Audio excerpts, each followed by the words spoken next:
Working with users and groups. In this video, I'll be doing a brief overview discussion on working with users and groups.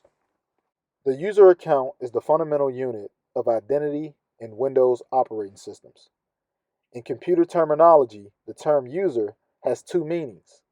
It can refer to the human being operating the computer, or it can be an operating system element that represents a single human user. From a programming perspective, a user account is a relatively simple construct, no more than a collection of properties that apply to the human being or other entity that the user account represents. These properties can include information about the user, such as names and contact information, and identifying characteristics such as passwords. More information. Most user accounts represents humans, but Windows also employs user accounts to provide system processes and applications with access to secure resources. These accounts are no different from standard user accounts structurally. The only difference is that they are created and managed automatically by the operating system or an application. As an operating system element, the user account and its properties are vital components in two of the most important Windows functions.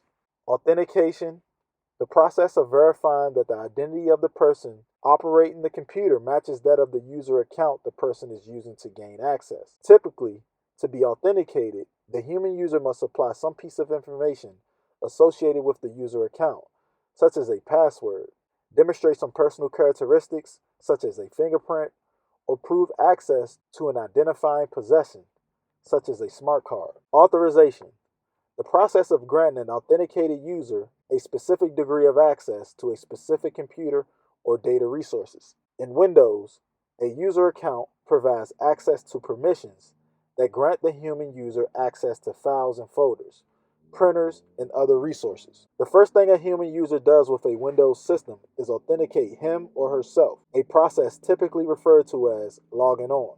The human user specifies the name of a user account and supplies a password or other identifying token.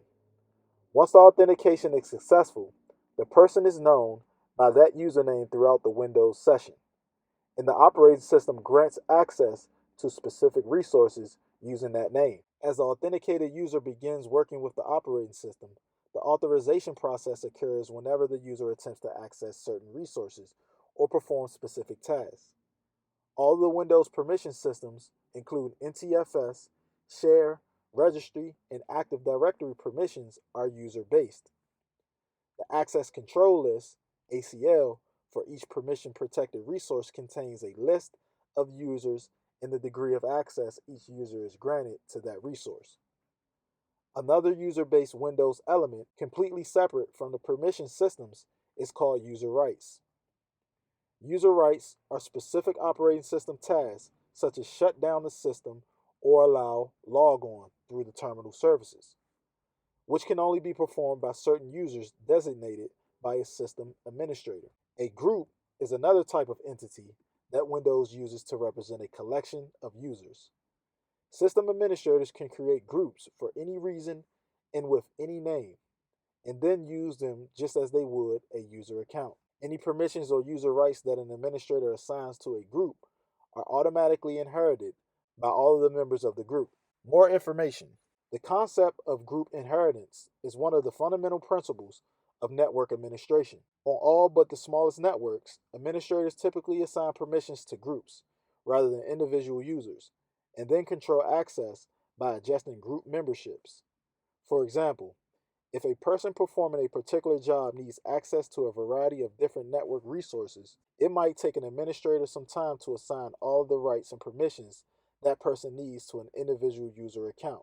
Later, if that job should be taken over by another person, the administrator has to go through the entire process again twice, once to remove the rights and permissions from the old user's account and wants to grant the same rights and permissions to the new user. By creating a group to represent the job, the administrator only has to grant the rights and permissions to the group once.